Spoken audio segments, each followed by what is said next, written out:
Hey guys, welcome back to TechMan. Today, let me show you how to plan a route with multiple stops on Google Maps. I was planning a small road trip the other day using Google Maps, and halfway through setting the route, I realized I needed to stop at a couple of places first. Gas, coffee, maybe food if the trip gets long. Luckily, adding multiple stops in Google Maps is pretty easy once you know where the option is. I opened the app, typed my main destination into the search bar, tap directions. After setting my starting location, I tap the three dots in the corner and selected Edit Stops. That's where the fun begins. From there, you can tap Add Stop and search for places like a restaurant, gas station, or coffee shop along the route.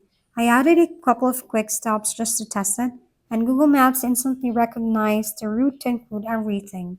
Once the list looked right, I'll tap Done, previewed the route, and started navigation.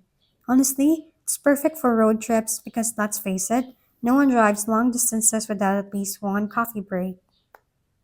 If we've been helpful, kindly give us a thumbs up and don't forget to hit the subscribe and bell button for more contents. For any questions and suggestions, comment down below.